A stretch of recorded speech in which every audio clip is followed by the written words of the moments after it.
I transferred your retirement savings into a joint account for safekeeping, Mom. Don't worry about it. He said it so easily, as if he were telling me the mail had arrived. 39 years of teaching third grade, 11 winters in the same coat, $214,000 built one careful dollar at a time, and my son had decided, without a word to me, that it now belonged to him. But 2 hours before Derek called back screaming, my 12-year-old grandson Oliver looked up at me with the calmest eyes I have ever seen and said, "Grandma, don't worry. I handled it. My name is Eleanor. I am 68 years old, and I taught third grade at Millbrook Elementary for 39 years. Long enough to watch the school repaint its hallways 3 times, replace its carpet twice, and send several hundred small children off into lives I still wonder about. I retired 4 years ago with a plaque from the school board, a handmade card from the current third grade class that I keep in a drawer by my bed, and $214,000 in a retirement savings account that had taken me the better part of 4 decades to build. I want you to understand what that number means, because numbers without context are just arithmetic. Harold, my husband, drove a delivery truck for Kepler, distributing for 22 years. He came home every evening smelling of diesel and cardboard, and he never once in our 31 years of marriage complained about his work. He was steady the way certain trees are steady, not flashy, not impressive from a distance, but impossible to knock over. He kept meticulous ledgers written in pencil so they could be corrected, and they always were, because Harold never passed a mistake without stopping to fix it. Together, we operated on a simple principle. You spend what you have, you save what you can, and you never buy tomorrow's comfort with today's money. We packed lunches. We took short vacations to places within driving distance. I wore a brown wool coat for 11 years. 11 winters, because it still buttoned and kept out the cold, and there was no rational argument for replacing something that still did its job. Harold used to joke that I could stretch a dollar until it screamed, and I took it as the compliment it was meant to be. When Harold died 5 years ago, pancreatic cancer, 11 weeks from diagnosis to the end, I was left with the house, a modest pension from my teaching years, and that savings account. $214,000. It was not a fortune by any measure a billionaire would recognize. But to me, it was the physical shape of 2 lifetimes of showing up, of never calling in sick when I wasn't sick, of buying generic and driving used and choosing the sensible things so many thousands of times that sensible became invisible, just the water we swam in. That account was Harold's hours on the road and my hours at the chalkboard and all the mornings we chose the right thing over the easy thing. Together. That was ours. Our son Derek was 44 years old when all of this happened. An only child, raised with everything he needed and most of what he wanted, though never recklessly. He worked in commercial real estate, had a good mind for numbers, and a weakness for the approval of people he admired. He had been married once before, to Sandra, a quiet and capable woman I had always respected. And from that marriage came Oliver. Oliver, who was 6 years old the year Harold got sick, and who held Harold's hand in the hospital with a gravity that made the nurses cry. Oliver, who was 12 years old when this story happened, and who is the only reason it ends the way it does. Derek and Sandra divorced when Oliver was 9. I will not assign blame. I was only ever a witness from a respectful distance, but I will tell you that Derek had always needed more validation than most people, and Sandra had stopped providing it, and by the time the papers were signed, it felt less like a collapse and more like a slow acknowledgement of something that had already been over for a while. Oliver lived primarily with Sandra. He came to his father's on alternating weekends and spent long stretches of school breaks with me. I had taught enough children to know when one was exceptional, and Oliver was exceptional. He listened. He observed. He had Harold's habit of watching a room before speaking in it. 18 months before this story begins, Derek remarried. Her name was Brianna. She was 36 years old, pretty in a very deliberate way, and she had a quality I noticed immediately but didn't name for a long time. She surveyed things. Every room she entered, every gathering, every conversation. She was always measuring value, measuring status, measuring the distance between where she was and where she believed she should be. I tried to like her. I cooked for her, invited her warmly, asked genuine questions. She answered pleasantly, but with a slight reserve that made me feel assessed rather than welcomed. I told myself it was shyness. I told myself she was still finding her way into the family. Mothers tell themselves these things. We are very practiced at it. The calls from Derek changed after the wedding. Before Brianna, he called on Sunday evenings. Easy calls about nothing important, and he always asked how I was before he said anything else. After Brianna, the calls came in the middle of the week and they had a purpose. Mom, have you thought about estate planning? Do you have a financial advisor? What bank does your savings account with? I answered honestly each time because I had no reason not to, and because he was my son and it seemed natural, if a little odd, that he was suddenly so interested in the practical details of my finances. Then came the loans. Small ones at first. $300 when their car needed a repair. $800 for a dental procedure Brianna had that her insurance didn't fully cover. $1,500 when they needed a security deposit paid by Monday and Derek was waiting on a commission that hadn't cleared. $1,700 when rent came up short during a slow stretch. None of it was ever repaid. When I raised it gently, once, carefully, framing it as a question rather than a demand, Derek's voice changed in a way that was new. He said he didn't realize I was keeping track, as if keeping track were somehow the unkind thing in the situation. And I found myself apologizing. That should have told me something. I had signed a durable power of attorney during Harold's illness. Derek was named as my agent to handle financial matters in case I was incapacitated or unavailable during Harold's treatment. A reasonable precaution for an emergency. Harold had rallied briefly before the final decline, and I had meant to update my documents when life settled, but grief does something strange to your relationship with paperwork. It makes the practical things feel disrespectful somehow, like you're moving on before you're meant to. And then months became a year, and a year became 2, and I never revoked it. I had forgotten, in the way you forget something when you cannot bring yourself to look at it directly. I noticed one Sunday afternoon at their apartment, there was a new leather sectional. A television mounted on the wall that was enormous, 65 inches, maybe more. Brianna's handbag on the kitchen counter was one I'd seen in a magazine in my dentist's waiting room. The article had listed it among the best investment pieces of the year. The price was north of $2,000. I noticed all of these things, and I told myself the story that mothers tell themselves. Things will level out. My son is good at his core. Every marriage takes time to find its shape. I told myself that story right up until the April morning a letter arrived from my bank. It was brief and professional, a notification about a recent update to the beneficiary designation on my retirement savings account, with an invitation to call if I had any questions or if the change had been made in error. I set down my tea. I read it twice. Then I called the bank. The representative who finally came on the line, after 2 transfers and a 9-minute hold, was named Denise. She had the careful, measured voice of someone who understands they may be delivering terrible news to a person who isn't ready for it. She confirmed that 11 days prior, using the durable power of attorney on file, someone had initiated a transfer of the full balance from my retirement savings account into a joint checking account opened in both my name and my son's. That joint account had then been used to process a series of large purchases and a direct wire transfer to a personal account. "Can you tell me the current balance?" I asked. She was quiet for just a moment. "Yes, ma'am. The current balance in the retirement savings account is $4,212. I wrote those numbers on the back of the envelope with a black pen. $214,000. Then $4,212. Then I set the pen down. The refrigerator hummed. Outside, someone in the neighborhood was mowing their lawn, and the sound drifted through the window.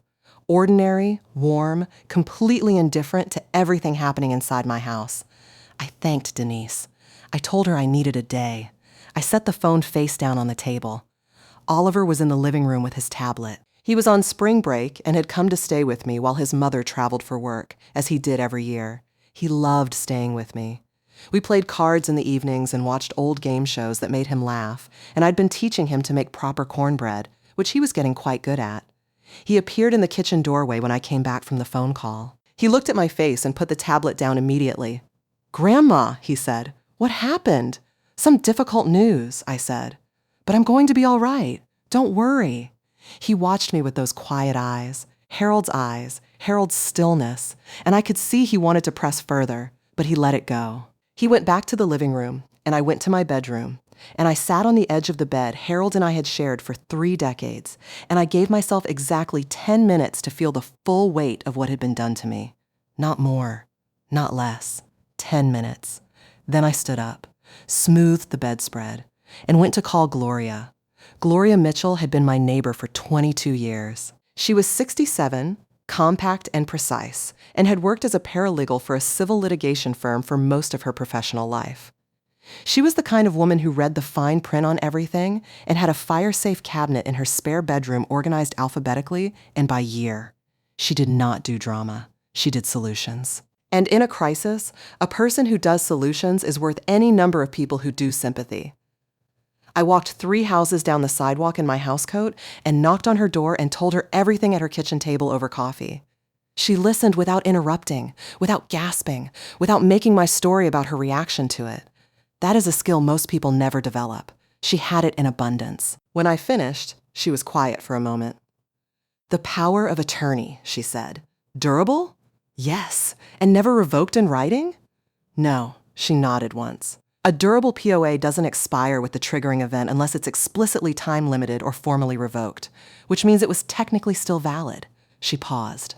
"But Eleanor, using a POA to benefit yourself rather than to manage affairs on behalf of the grantor is not what it was designed for. Using it to enrich a third party is even worse. That is potentially elder financial abuse under state law. That is a real legal category with real civil and criminal consequences. I do not use that term loosely." She picked up her phone and called Raymond Caldwell. She didn't ask if I wanted her to. She just called him because that was what needed doing. Raymond had been her supervising attorney for 18 years before going solo. She put the phone on speaker and explained the situation in 4 sentences. Raymond asked me 6 direct questions, listened carefully, and said he could see me at 2 o'clock that afternoon. Raymond's office was clean and undecorated in the way of someone who has decided that the quality of their thinking is advertisement enough.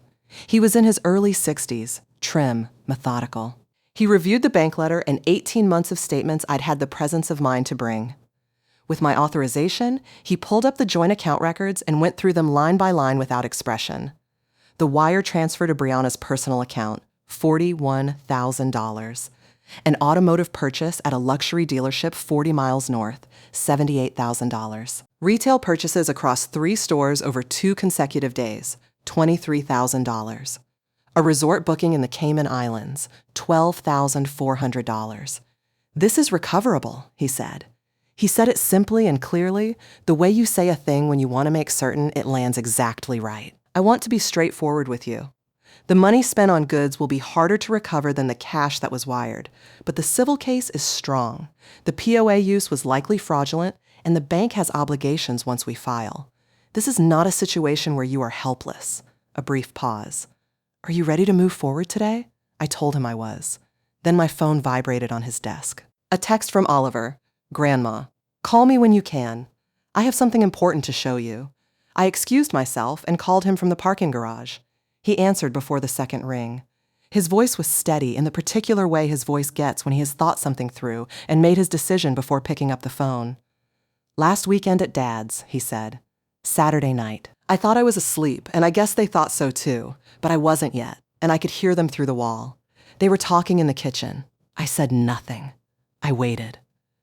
"They were talking about your money, Grandma," he said. "Dad kept saying the word safekeeping, and Brianna kept saying it's legal. Just do it." And then she said, he paused, and for the first time, something tight and careful came into his voice. She said, "She loves you too much to call the police." My hand tightened on the phone. "I hit record," Oliver said quietly. As soon as I understood what they were talking about, I reached for my phone on the nightstand and I hit record, and I kept it going for almost 4 minutes until they stopped talking and I heard the kitchen light click off. A beat. "I didn't know if I was supposed to tell you. I kept going back and forth about it all week. But then you looked at me yesterday and I knew something bad had happened, and last night I listened to the whole recording again to make sure I had it clearly." A small, steady breath. "Grandma, it's clear. You can hear everything." I stood in a concrete parking structure on a Tuesday afternoon in April, and I thought about what it costs a 12-year-old boy to lie in the dark in his father's house, to understand what the adults in the next room are planning, and to reach for his phone and press record. To carry that alone for a week. To watch his grandmother's face the next day and say nothing. Just wait and listen and choose his moment. I thought about that, and then I collected myself completely. "Oliver," I said, You did the right thing. You did exactly the right thing. Send me that file right now. Already sent, he said. It's in your email. I went back inside. Raymond listened to the recording on his desktop speakers with his hands folded on the desk and his face perfectly still. Brianna's voice came through cleanly, confident, almost offhand, the voice of someone solving a logistical problem rather than doing anything she believed was wrong. She'll never notice until it's too late. And by then, what is she going to do? She loves you too much to call the police. Just use the POA, Derek. It's legal. I checked. Derek's voice was quieter, less certain. It was only supposed to be for emergencies, Bri. This is an emergency, she said, flat, final. We need this. Use it. A long silence on the recording, the sound of a chair being pushed back. Then Derek's voice. One word. Okay. Raymond was still for a moment after it ended. Then, this removes any credible claim of good faith interpretation of the POA. It establishes intent clearly. He reached for his notepad. I'll need written authorization from Oliver's mother before this can be used in any official capacity. Can you reach her today? I called Sandra before I left the parking garage. She listened to all of it. She was quiet in the way of someone absorbing something terrible but not entirely surprising. Then she said, He told me last Friday when I got home that he was worried about you. He said, Mom, I think Grandma needs help, but she doesn't want to worry anyone. A breath. He's been carrying this by himself all week. Another breath. Whatever you need, Eleanor, use everything he gave you. That was the moment. Not the recording. Not Raymond's quiet confidence. That was the moment I knew it would be all right. Because a boy who carries his grandmother's trouble alone for a week and a mother who says whatever you need without hesitation are together more powerful than any legal instrument ever drafted. Raymond filed an elder financial abuse report with the state's Adult Protective Services that same afternoon, which triggered an automatic notification to the bank's fraud investigation unit. He then contacted the bank's legal department directly, identified himself as my attorney of record, and requested an emergency freeze on the joint account pending review of potential fraudulent use of a durable power of attorney. Approximately $58,000 remained in the joint account. The rest had been spent or wired. But it was all traceable. Every transaction had a paper record. The SUV had a dealer contract. The wire to Brianna had a routing number. The retail purchases had card records. This was not a case where money had disappeared into the dark. It was a case where two people had assumed that holding a legal instrument meant they were protected and had been completely wrong about that. I did not call Derek. That was a deliberate choice, not a passive one. Every conversation I might have had with him in that window would have given him information to prepare a defense with, to move money, to construct a story. Raymond advised silence, and I agreed with him completely. I had spent 39 years teaching children that choosing not to act is not the same as being unable to act. Restraint is a skill. It took a lifetime to build mine. That evening, Oliver and I made cornbread from scratch and watched a documentary about the engineering of ancient bridges. He sat at the other end of the couch with his feet tucked up, asking questions about suspension and load distribution and why old bridges were beautiful in ways modern ones usually weren't. I told him I thought it was because old bridges were built by people who had nothing to rely on except knowing their materials completely and trusting their own calculations. He thought about that for a moment.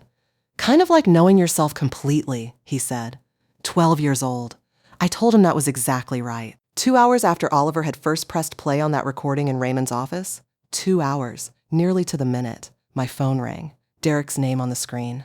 I let it ring twice. Then I answered, Mom. His voice was high and tight in a way I had not heard since he was 17 and had damaged Harold's truck and stood in the driveway with the look of someone who knows exactly what they've done but hasn't yet decided how to present it. Mom, the bank is. They've frozen the joint account and there's an investigator and they're using the words elder financial abuse and I don't understand. You need to call them and tell them it was authorized, that you knew about it. Derek, I said. He stopped. I know what you did, I said. I know the full amount. I know the dates. I know about the car, the bags, the vacation, and the $41,000 wired to Brianna's account. I know about the conversation you had in your kitchen 9 days ago when your son was in the bedroom down the hall. I paused. He recorded it, Derek. I have the whole thing. 4 minutes, very clear. The silence that followed had a texture I cannot fully describe. It was not the silence of shock. It was the silence of a person understanding, all at once, the complete shape of what they had done and how thoroughly they had been seen doing it. Mom, you used a power of attorney I signed when your father was dying, I said. That document existed because I loved you and I trusted you and I was terrified during the worst weeks of my life. And I put your name on it because you were my son and I believed you would protect me. You used it to take $214,000, 39 years at the chalkboard, your father's years on the road, the coat I wore for 11 winters because we were saving. That is what you spent on a car and a vacation for a woman who has been your wife for 18 months. I let that sit. And she told you I loved you too much to call the police. She was almost right, but almost is not enough. He was crying, quietly, without wanting to be heard. My attorney is Raymond Caldwell, I said. The account is frozen. Adult Protective Services has been notified. His number will be in your email within the hour. I strongly advise you to cooperate with the recovery process in full. That is all I have to say tonight. I set the phone down.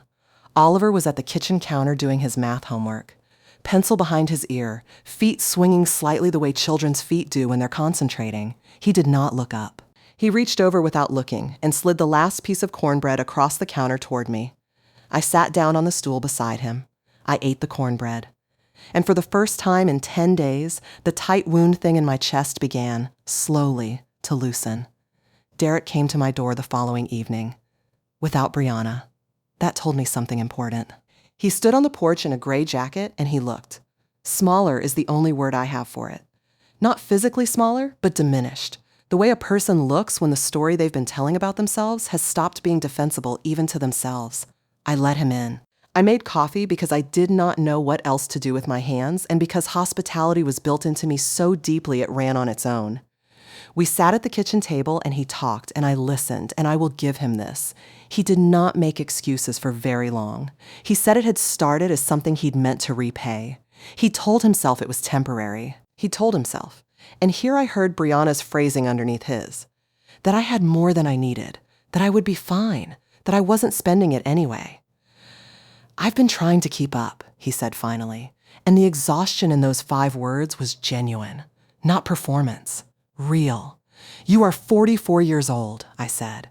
You are not a boy who followed someone off a cliff by accident. You made a choice in your kitchen, at your table, when your 12-year-old son was down the hall trusting you to be the person he believed you were. You said okay. I heard it. That was a choice, Derek, not a stumble. He put his head down. He didn't argue. There was nothing to argue. Brianna called my phone that same night after he had gone. She had moved. Quickly, as certain people do, from caught to offensive. She told me I was destroying her marriage, that I was vindictive, that I had never given her a fair chance, that bringing lawyers into a family matter was a betrayal of my own son.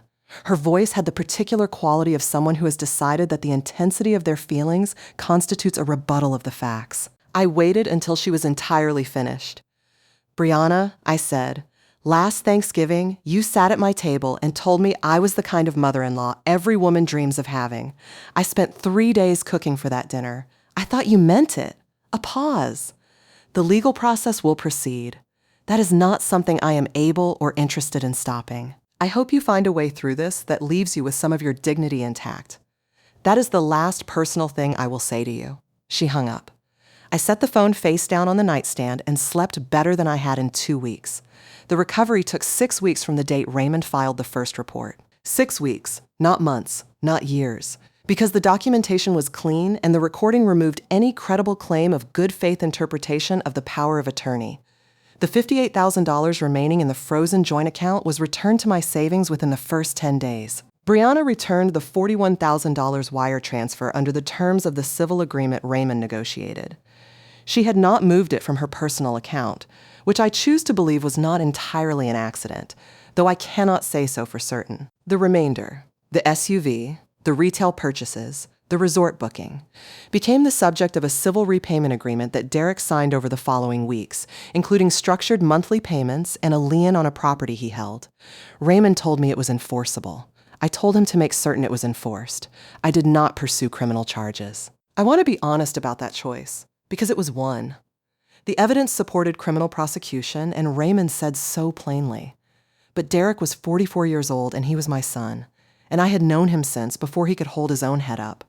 I had watched him take his first steps in the backyard of the house on Birchwood Drive where Harold and I had lived when he was born. I knew that the man who had signed that bank form was also the same boy who at 7 years old had saved his allowance for 3 months to buy Harold a pocket level he'd seen in a hardware store window because Harold had mentioned wanting one. People are not only one thing, not even when they disappoint you completely, not even when they choose terribly. He had made a terrible choice. He would spend years making it right. But I was not interested in destroying him. I was interested in being whole. There was one thing I required that no legal document could capture. I told Derek, at that kitchen table, that whatever happened between him and Brianna was his to navigate, but that Oliver, his son, who had shown more integrity at 12 than Derek had shown at 44, would not be punished or made to feel caught between loyalties for what he'd done. Oliver had done the right thing. Derek would tell him so, clearly and without reservation. Derek agreed. He agreed without hesitation. And that, of all the things that happened in those 6 weeks, is the one I hold on to when I think about who my son still might become. The following month, I opened a college savings account for Oliver. $10,000 in his name alone, with Sandra as custodian. I handed him the paperwork myself when he came for his next visit. "Is this because of what I did?" he asked. "It's because of who you are," I said. "What you did was just evidence of what was already there." He thought about that for a moment. Then he gave me that nod of his, the small, serious one that belongs on a much older face and is completely genuine. "Okay, Grandma," he said. "I'll make it worth it. I know he will." There are things I carry out of those 6 weeks that I did not have before. Things I wish I could hand directly to every woman listening to this who is going through something similar. And I know some of you are. I can hear it in the way certain comments are written. I can feel it in the care with which some of you describe your situations, testing whether the words are safe to say out loud. The first thing is this: a power of attorney is not a permanent gift. It is a document of deep trust, and trust must be renewed because people change and circumstances change, and the person you trusted at one point in your life is not always the person standing in front of you 10 years later. After the recovery was complete, I revoked the existing document, worked with Raymond to establish a limited power of attorney with specific named actions. Nothing general, nothing open-ended. And I updated every other document that touched my finances and my wishes. I tell you this, not as legal advice, because you must find your own Raymond, but because I spent 39 years teaching children to read carefully, and somewhere in those years I forgot to read the fine print of my own life. Read the fine print. Put it on your calendar. Review it every year, the way you'd review any contract that matters. It does matter. The second thing, there is a difference between patience and surrender, and for too long I told myself they were the same. I watched things. I noticed things. I gave Derek opportunity after opportunity to be the person I had raised him to be, and I convinced myself that noticing and waiting was enough. It was not. Dignity does not mean enduring things quietly. It means knowing when quiet has become complicity. You can love someone completely and still see them clearly. You can love someone with your whole heart and still protect yourself from what they're capable of. That is not a betrayal of them. It is an act of self-respect. And self-respect, I have come to believe, is the foundation that everything else, your savings, your peace, your future, has to rest on. Without it, anything can be taken. And the third thing, the one I return to most, is Oliver. A 12-year-old boy who lay in the dark in his father's house, understood what was happening in the next room, reached for his phone, and pressed record. Who carried it alone for a week. Who watched his grandmother's face and waited for the right moment and then, quietly, handed her everything she needed. He did not make a speech. He did not confront anyone. He did not need to. He just did the one precise thing that was needed and then went back to his homework and waited. You do not improvise that kind of steadiness at 12 years old. It is the product of years of being shown by someone that the right thing is worth doing even when it costs you, even when it's complicated, even when the person you're protecting doesn't know you're doing it yet. I don't know exactly where I gave him that. Maybe in the evenings of cornbread and card games and documentaries about bridges. Maybe just in showing up, consistently, across thousands of ordinary days. Maybe Harold is somewhere in it too. In the stillness of Oliver's eyes when he's thinking something through, in the way he watches a room before he speaks in it? I don't know. But I know this. Whatever I did, I want you to do it too. Show up for the children in your life. Be consistent. Be honest with them about what matters and what costs something. Let them see you protect yourself when you need to. Let them see that quiet dignity is not the same as powerlessness. They are watching. They always are. And one day, when you need them most, they will already know what to do. If this story stayed with you, I would love to hear from you in the comments. Tell me, what would you have done in my place? And from where in the world are you listening? I read every message, and you mean more to me than you know. For more stories like this one, like this video, and subscribe. There is so much more waiting for you. With love and respect. Until next time.